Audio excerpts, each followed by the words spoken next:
80 million years ago, disaster came to a world ruled by dinosaurs.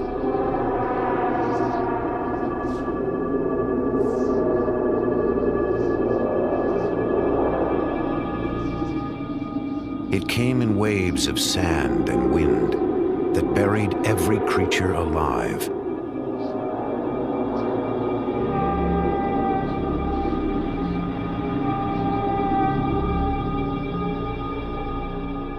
For eons, the dinosaurs lay entombed in a place that would one day be called the Gobi Desert, in a country named Mongolia.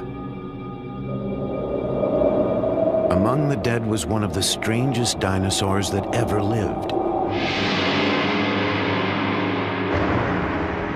It was called Oviraptor. It was swift, smart, lethal. Now only bones tell us about its life and the vicious world it lived in.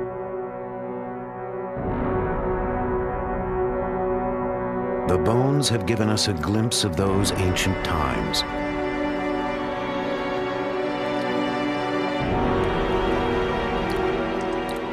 A dim reflection of life before history.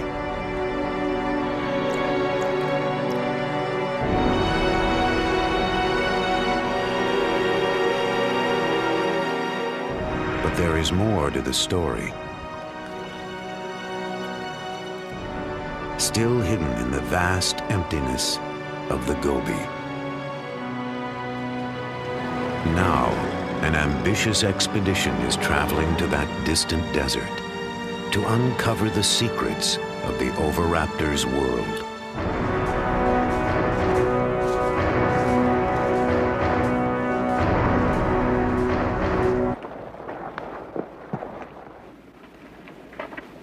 They don't exactly look like scientists. Often they're mistaken for each other. But Mike Novacek leads the expedition, along with colleague Mark Norell. They could be taken for surfers, but they're from the American Museum of Natural History. Scientists piecing together an ancient jigsaw puzzle of evolution and extinction. To me, it's so obviously important. I'm so emotionally bound up in this. I can't imagine why a knowledge of our history, of where we come from, isn't important to a human experience. Could you imagine what it would be like to live in the late 20th century and not know that extinction actually existed? There's also just a sense of discovery. I mean, every bone that we find tells us something about how the world was 80 million years ago, which is pretty neat. Just having a sense of history of what the planet was like and what the planet has gone through, I think just increases our appreciation for our own existence.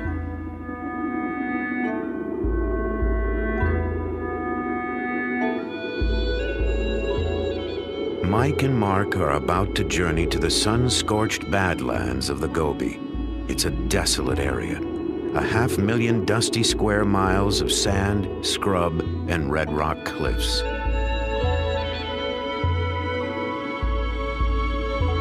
But it's a paleontologist version of heaven, for this is where the Oviraptors lived and died, and lay untouched in the earth for millennia.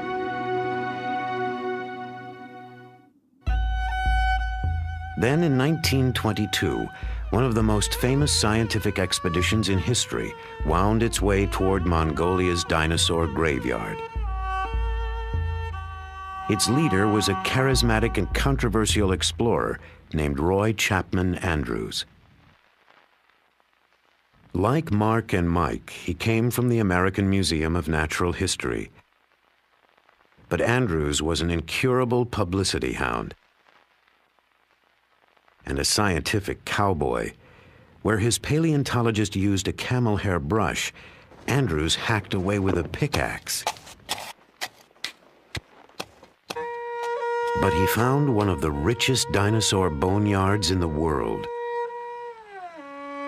He returned with a spectacular collection of fossils and a library of stunning film images.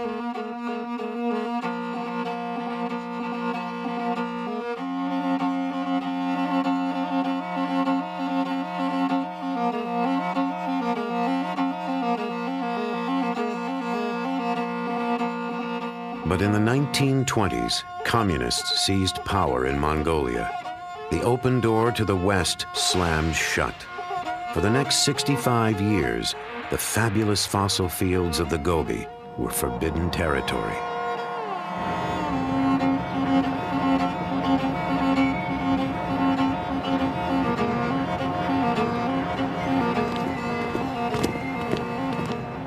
Now everything's changed.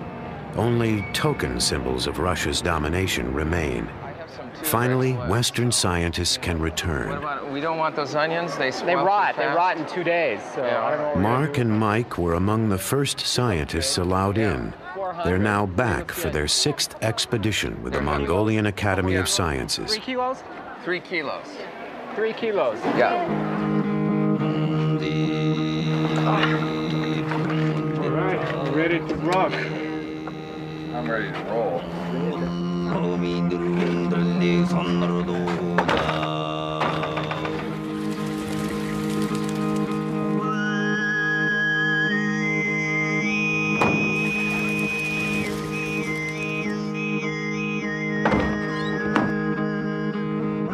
They have just enough supplies for a short month and a long way to go.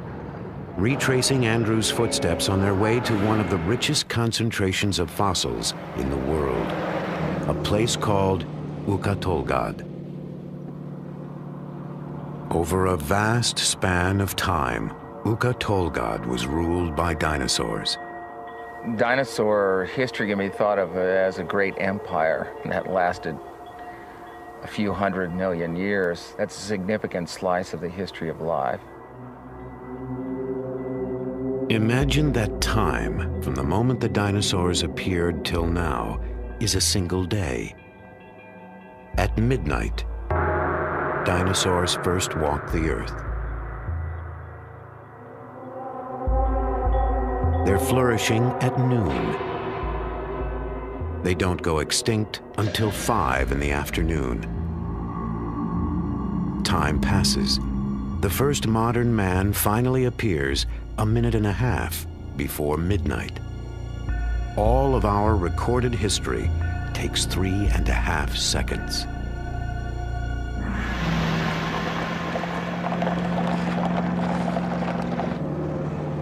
In the Gobi, time seems to have stood still. The Gobi is such a big place, and it basically has no life support system.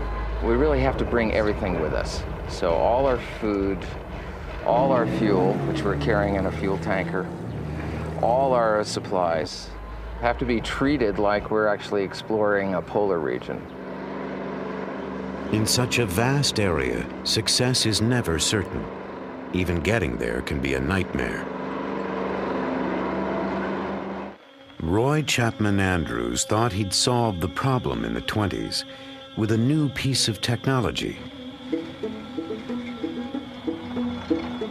When it was announced that we were to attempt a scientific exploration of the Gobi Desert with a fleet of motor cars, men said that we were little less than fools. Only camels had been used in that country. We had 40 men, 8 motor cars, and 150 camels to carry supplies. It was the biggest land scientific expedition ever to leave the United States. Roy Chapman Andrews. From China, Andrews headed northwest. He left Peking, then crossed over the border, and drove deep into the parched heart of outer Mongolia. Mongolia, a land of painted deserts dancing in mirage. Mongolia, a land of mystery, of paradox and promise. A thirsty land, a land of desolation. Gazelles, wild asses, and wolves ranged the marching sands. Few explorers had been there, and they brought back tales of thirst, cold, and hunger. But Andrews found one more thing: mud.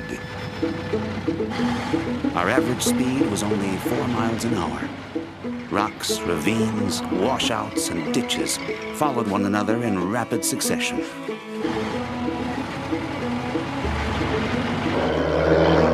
one might imagine that the roads have gotten better. They have not. And even modern Jeeps aren't built for a desert like the Gobi. We have an electrical problem, and we don't know what it is. It's not a very complicated wiring plan. A Russian Jeep, it's not like a Japanese or American car.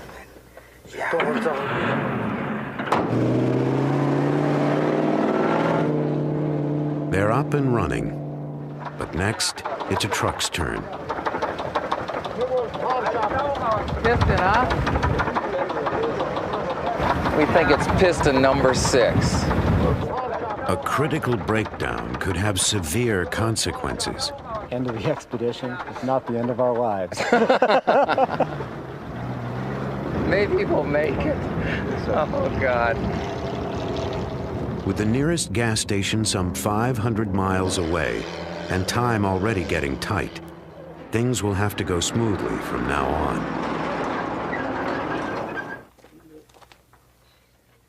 Oh, we're having some mechanical problems. We think it's a fuel pump, but we're not sure. This could be way bad. Could be. It seems to me I got this thing in there without doing the twisty deal.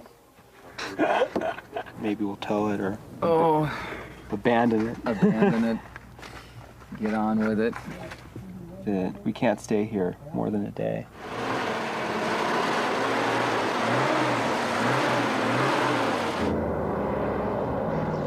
After more than 12 breakdowns, the vehicles all decide to run at the same time. As they enter the dusty dinosaur fields of the Gobi, they're traveling a long way, backwards in time.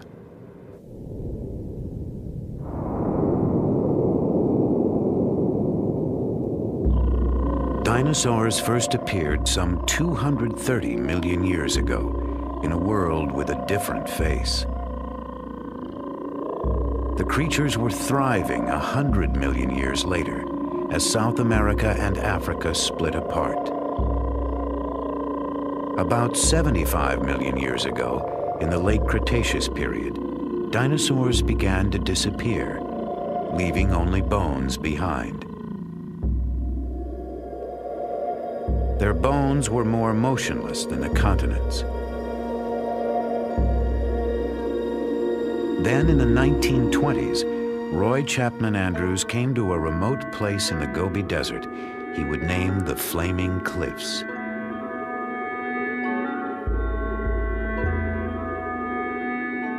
It was a likely-looking place. There appeared to be medieval castles with spires and turrets, brick red in the evening light, colossal gateways, walls and ramparts. A labyrinth of ravines and gorges studded with fossil bones make a paradise for the paleontologist. Without a doubt, there were hundreds of bones lying just beneath the surface. But where? If only my eyes could pierce that baffling surface and get a glimpse of what lay concealed. Within minutes, they were finding fossils. Andrews and his team had stumbled onto the mother lode of dinosaur bones. They discovered the remains of some 200 different animals, many of them completely new species. The fossils revealed a world that Andrews found alien and terrifying. Dinosaurs were the sort of creatures you might think of as inhabiting another planet, or the kind you dream of in a bad nightmare.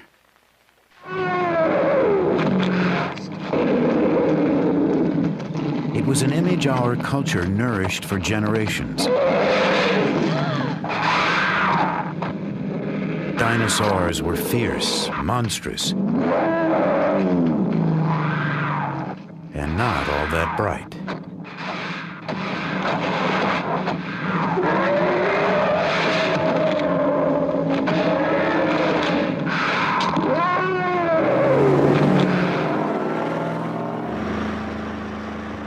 Many of the new ideas about dinosaurs are coming from the amazing boneyard called Ukatolgad. The team discovered the site 3 years ago. Now, to get to the dinosaurs, all they have to do is find it again.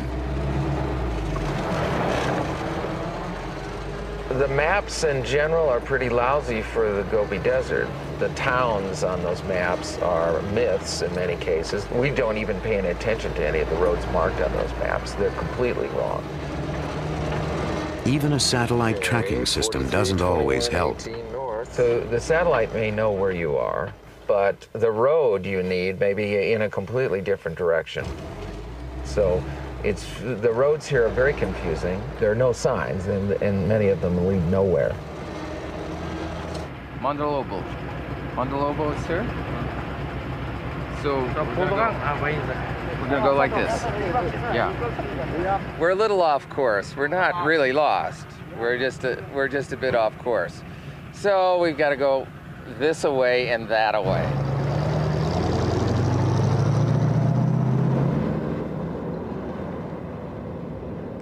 At times, you have to go in circles to move forward.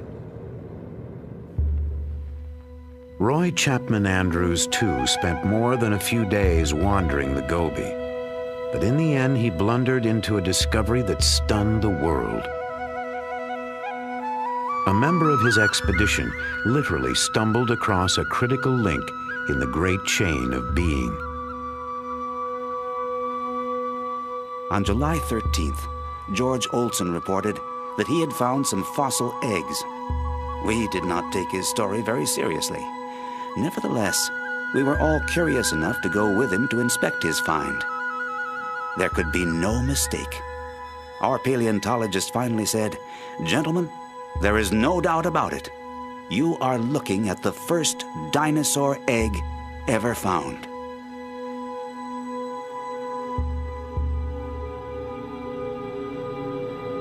The discovery made Roy Chapman Andrews a national hero. But the eggs were not alone. Lying above the nest was a bizarre skeleton, a bird-like dinosaur unknown to man.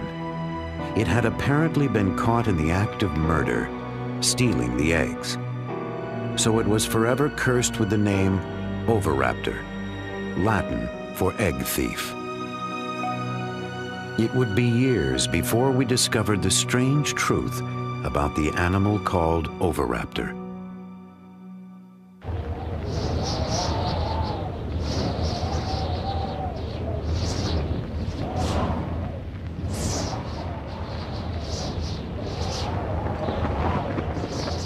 In the late 20s, the winds of change blew fiercely over the great dinosaur fields of Mongolia. That's when Roy Chapman Andrews was forced to leave the Gobi forever. We are more than ever convinced that Central Asia was a paleontology Garden of Eden. Still, we have shown the way, have broken trail, as it were. Later, others will reap a rich harvest.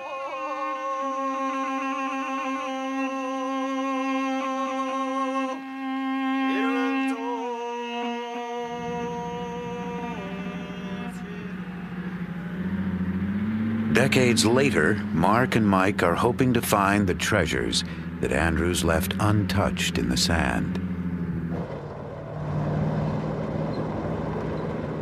After more than a week in the blistering Gobi, they finally reach their goal, the brown hills of Ukatolgad.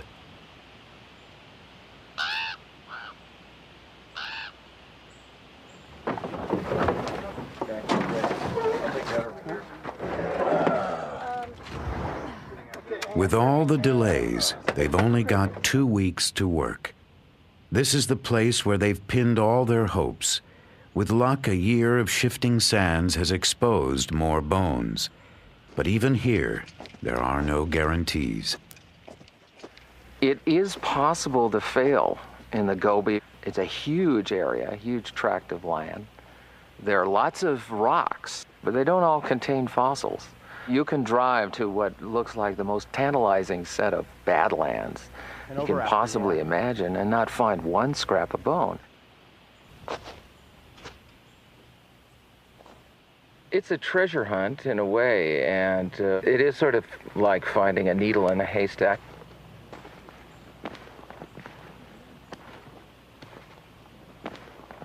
But on this day, discovery and elation are immediate. Oh, I see it. Yeah, oh, ooh, wonderful. Jeez, that's nice. There's the claws. Nice. The side of the skull here. These are the teeth sticking You can up see these right teeth, here. yeah. Each one of these is a socket for a tooth. Yep. Pretty big.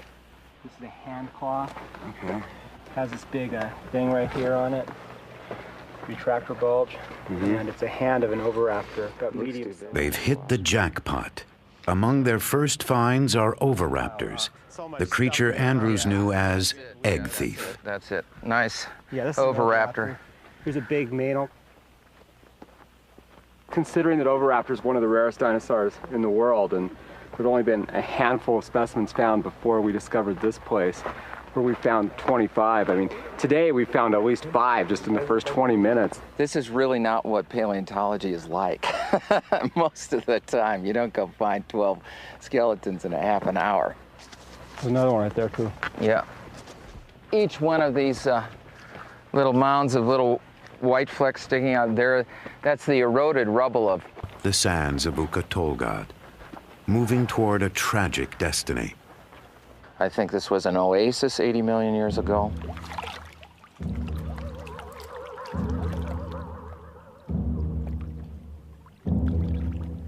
There are huge numbers of dinosaurs and other vertebrates congregating around maybe some water.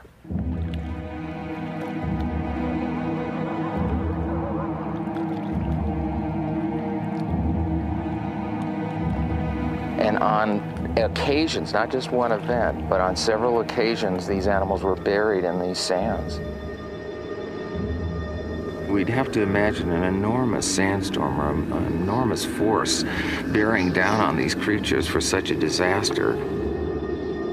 Some of the dinosaurs almost look like they're trying to swim to the surface, much like a skier in an avalanche, caught in some cases in their struggle to get out of this sand avalanche or great wall of sand that engulfed them. Perhaps they suffocated in the sand. Hey, I just swept there. Now you've made it all dirty again. Take pride in my work. So next year we'll bring some dust busters.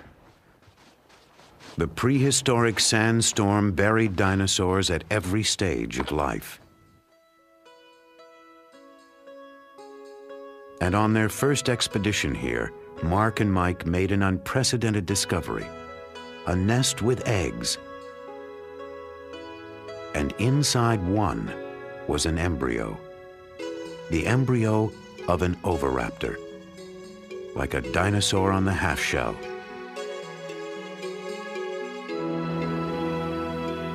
Here was the vicious carnivore, the egg thief, just a tiny baby about to hatch.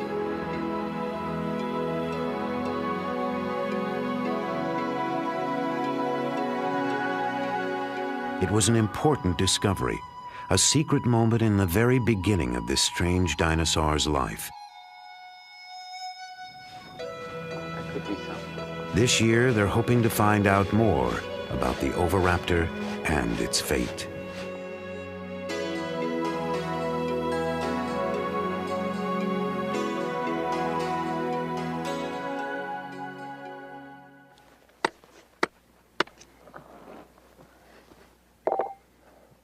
There's growing excitement on the far side of the ridge. They think they've found a completely new kind of dinosaur, a relative of the oviraptor, and it may shed light on what ultimately happened to the dinosaurs. We have no idea what this is. It's a really big animal. It might be something new. This specimen has a lot of important implications that go beyond just being a really beautiful object, so it's exactly what we wanted to find. We hope. The skeleton is what's important. Mark and Mike believe that these bones may help prove an exciting theory, that some dinosaurs actually evolved they evolved into creatures that are still alive today. The bones tell the story. There are uncanny similarities in the skeletons of certain dinosaurs, like these. And modern birds. Almost without doubt, they shared a close common ancestor. And each new find may help prove that dinosaurs did not really go extinct, that birds, in fact, are dinosaurs.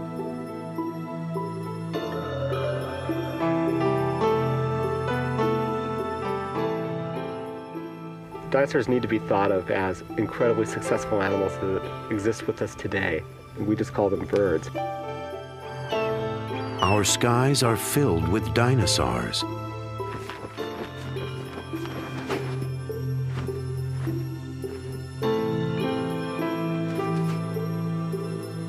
It's a bad metaphor to use to call something like dinosaur-like, you know, just because it's old, obsolete, ugly, stupid, and slow. I mean, that's not what these animals are all about. I mean, it's like the swifts flying around here and things. I mean, they're a type of dinosaur, and that they're still with us now.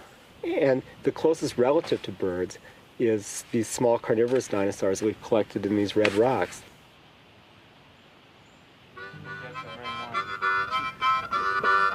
At day's end, hopes are high that this new find will help connect the dots between dinosaurs and birds. The feeling of anticipation is palpable, if not always exactly in key.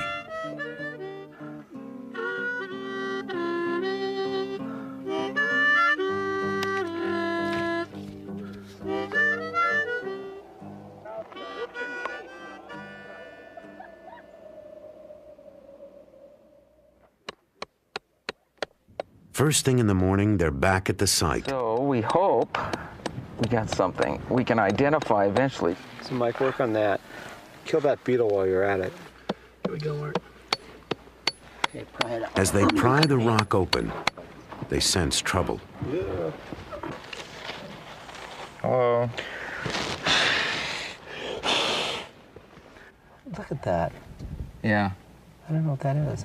We're a bunch of scutes, maybe. I'm afraid to say.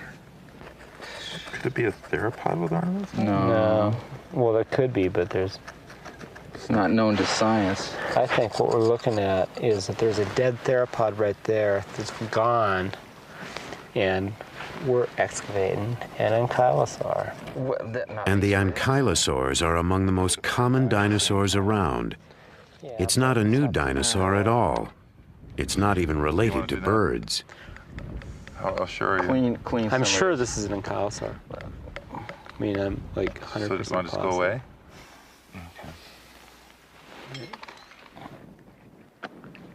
What they want to do now is give up. All that work.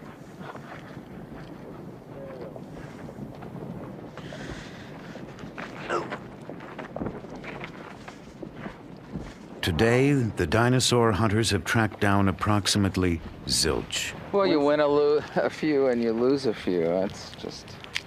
I don't feel too good right now. I'm tired. They've spent 2 fruitless days working in the blistering heat. But tomorrow will be another day. With any luck, a better one.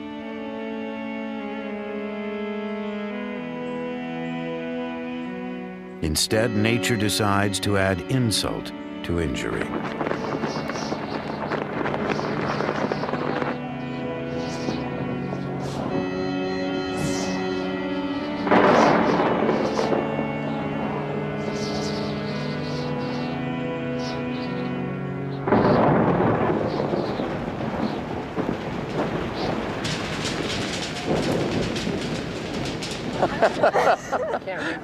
As Mongolian would say, Ik Boro, it's raining. Sounds like I'm bored. Yeah, it sounds like I'm bored, yeah.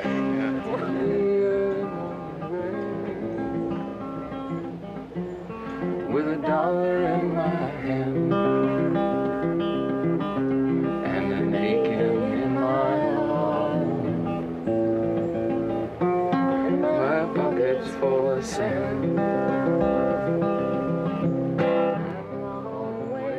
The sun burns off the disappointment. It's a new day and a new dig. This find is not a new species. It's not related to birds, and it's not an oviraptor, but it probably was the oviraptor's prey. It's an animal called Protoceratops. They called these guys the cows of the Cretaceous. They were sort of everywhere. They roamed around, they think maybe in herds. And It's full of spikes. We actually call it spiky now. Yeah. we've sort of bonded with this one. These are the eyes and the snout. So we're looking at the skull from the top. These are cheek spikes and the frill covering the neck here. This will kind of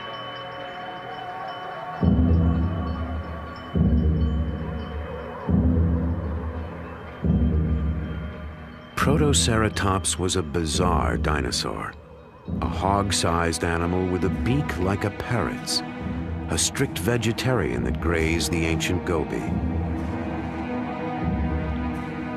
Around its head was an elaborate shield, but the shield didn't protect it from its enemies.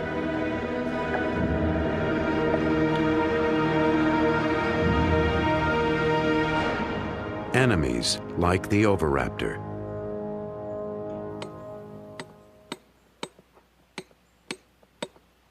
And that's exactly what the team digs up next. Oviraptors, a pair of them, lying so close together they seem to describe an ancient romance. Yeah, we're kind of fond of them. Yeah. We're trying to figure out what names to give them. Yeah. Well, you know. Ozzie and Harriet, Romeo and Juliet. Batman and Robin. Well, we have a hypothesis they were holding hands. They were sort of reaching for each other across the miles. The star-crossed oviraptors are given the permanent nicknames of Romeo and Juliet. So we have one hand just down here. This is the other one. Krista now is gluing another hand. And this is, of course, the neck coming up and the head and the hip bone. And over here, we have a claw. It's a long, hard process to excavate the past, but they've done it before. Over the last few years, they've uncovered a world of almost preposterous beings.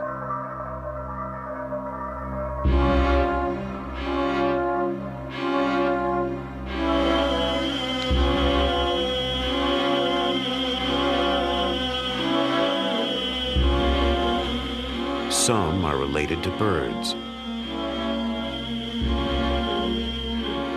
Others are even related to us.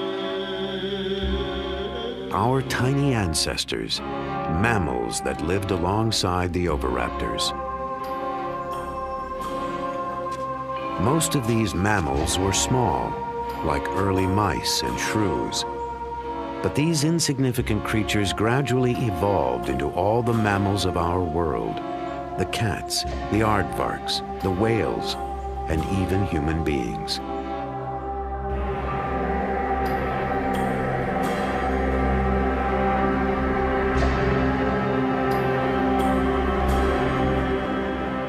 But sometimes evolution has to take a back seat to hygiene. We don't have much water here, so it's kind of hard to keep things clean. I thought I packed more shorts. For some reason, I messed up. I've got these on delicate. Yeah, personal grooming is a passion of the camp here. The team spends a lot of time making sure that they're groomed, looking their best at all times. Because you never know, there may be some formal affairs in a nearby village that you might need to attend.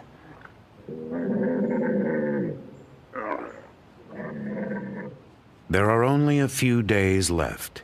It's time for the second act of Romeo and Juliet. The oviraptors await a sheltering shroud of rags and plaster. They're now in the skillful hands of preparator Amy Davidson. I love skeletons. I actually never was that into dinosaurs as a kid, but I've always loved bones. And I have a background as a sculptor, and I've always admired the skeletons that we all have inside us as some of the most beautiful sculpture on Earth. And these fossil skeletons look almost as well preserved as yesterday's camel skeleton, but they're a dinosaur, you know. These fossils are forever.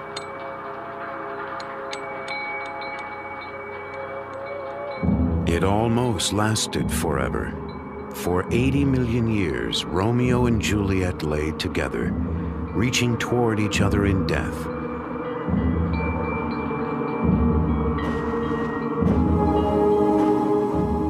What were they like in life? Did they hunt together, share food with each other, fight with each other? Or was this love among the oviraptors?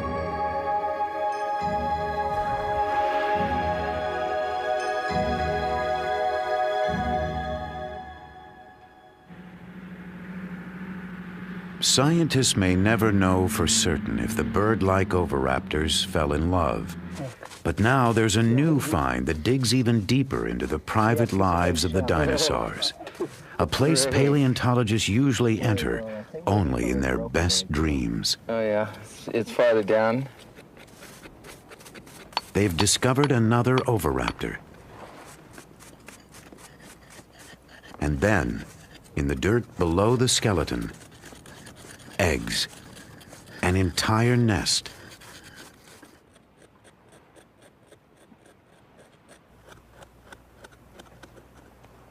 How many eggs now revealed? 1, 2, 3, 4, 5, 6, 7, 8, 9, and then 3 over there, 12. 12 eggs. All right. There's another one coming out right here. Now, this is really a great fossil find because it's one of the rare instances where we can capture a little bit of behavior that's 80 million years old. Here we have a sort of a day in the life or the death of a creature, of a dinosaur, in association with something it did during its life. This one was fossilized where it dropped, and it happened to drop right on top of its own nest. She didn't just drop there. The good mother oviraptor was sitting on the nest. They probably brought food to their nest, as birds do. And the good mother tended her eggs. Like a bird, she prodded them into a circle. The fearsome carnivore of the Gobi was parenting. So the story of the dinosaur named Egg Thief has finally come full circle. The oviraptors watched over their eggs and took care of the nest. Now they will never be seen as simply nightmare creatures again.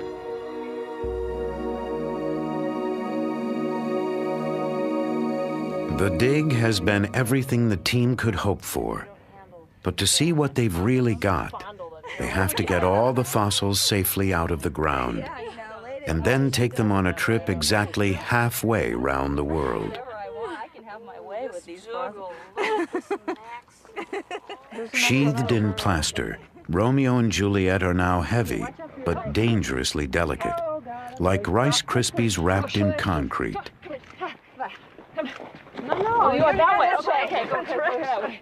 Sorry, I thought you meant push backwards. Perfect.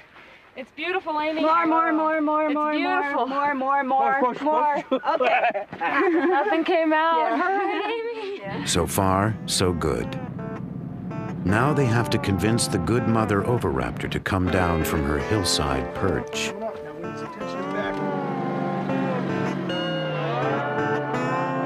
It's like moving a grand piano off a cliff.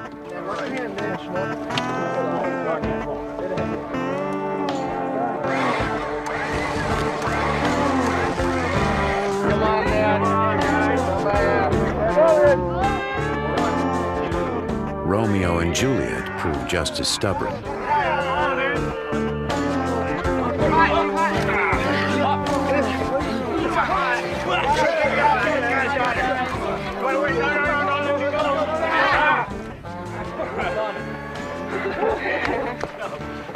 I'm happy. Just drive slowly, please.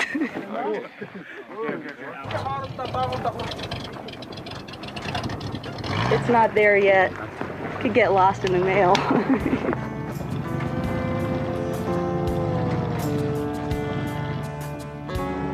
They do get lost in the mail. The good mother oviraptor and Romeo and Juliet are trucked east.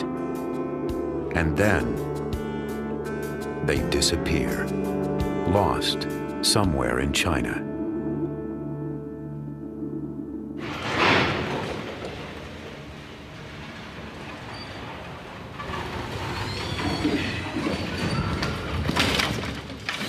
After 4 months bound up in Chinese red tape, the dinosaur fossils finally make it to their destination, the American Museum of Natural History in New York.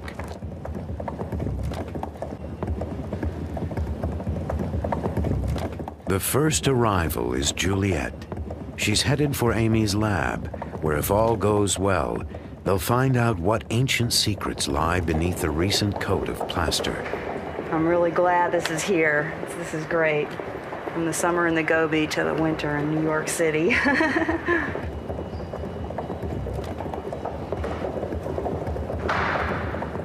Juliet is now a seasoned world traveler. After 80 million years of repose, she's the new kid on the block.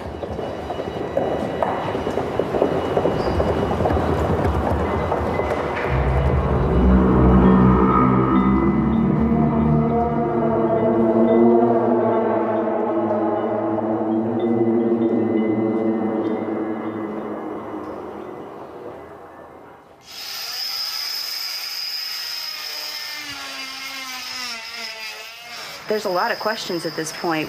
There could be anything in here. I have a feeling that this one's gonna be a nice skeleton. Oh, this is my guess. A nice skeleton, hopefully with a skull all laid out. It's pretty fun. And it's all mine.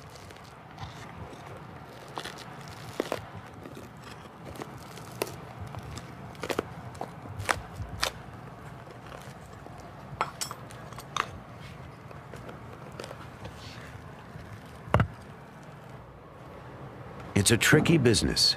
Millimeters make all the difference. Yeah, this is good. I'm really glad I didn't saw through a bone in the process. It's weird. It's just opening this little window into this world I was living last summer. Yeah, this looks good.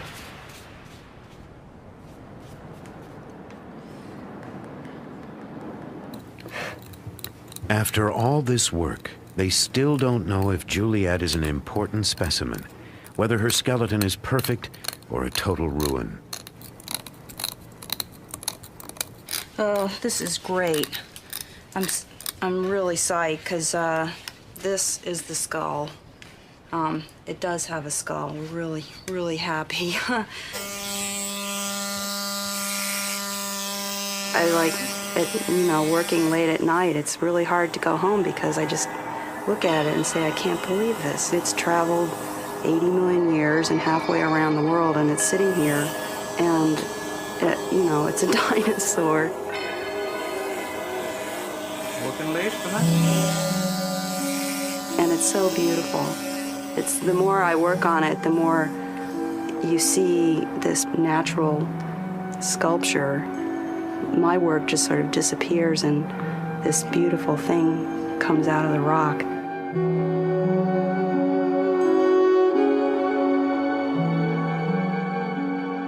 The process takes weeks.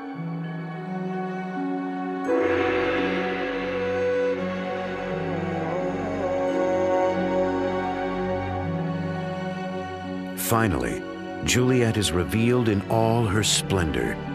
She's everything they've been hoping for. Perhaps the most perfect specimen ever found. A dinosaur for the ages. It's a beautiful fossil. In fact, I mean, I think that this is probably the best prepared and the best preserved oviraptor that's yet been worked on from our expedition or even anywhere in the world. I think we're going to have to be able to relish in the fruits of last summer for many years to come. Makes you wonder what's still out there. She's more than a pretty face. These bones will help us trace the evolution of dinosaurs into birds. Meanwhile, Juliet makes a scientist dream about the world she left behind. I think what fascinates me is the broad picture. What was it like if you were flying in a little Piper Cub over that area like some of the bush pilots do over the Serengeti? What would it look like then? All those dinosaurs and the mammals and the lizards and the goby. After 6 long summers, Mark and Mike have uncovered the hidden secrets of the goby, making Juliet's world feel almost real. You could picture a lake, perhaps, and some cliffs, and a bunch of oviraptors on a cliff like a colony of seabirds, perhaps.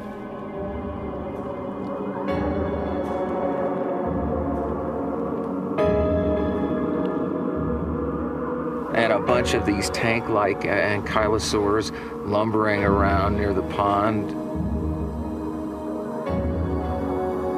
And perhaps a herd of protoceratops wandering through, and every once in a while, a vicious velociraptor coming over the hill to nab something.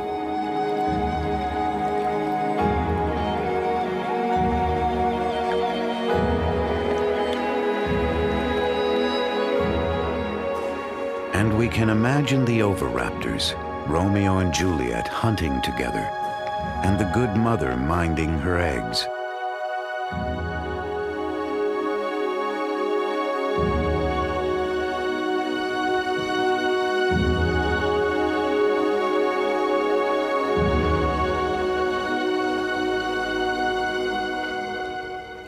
Unnoticed in its low station is our own ancestor, a tiny, tense creature lost among the powerful beings of the ancient goby.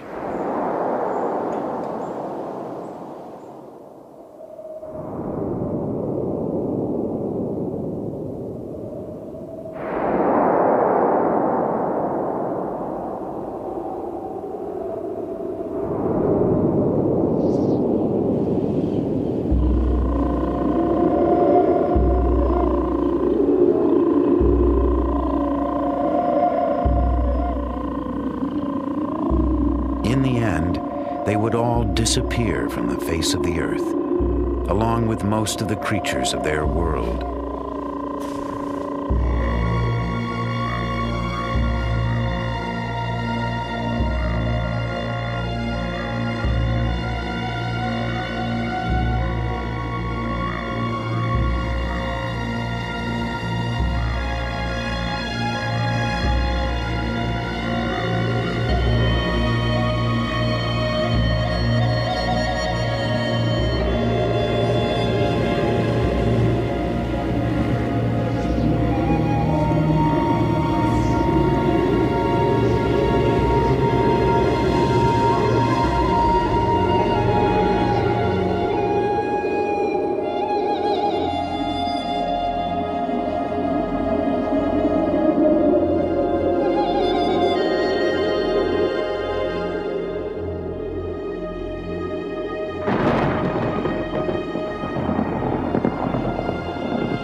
From our perspective, of course, this mass extinction event is not a big problem because we're part of the group that survived and started evolving into bats and large hoofed animals and lions and tigers and bears, and ultimately humans.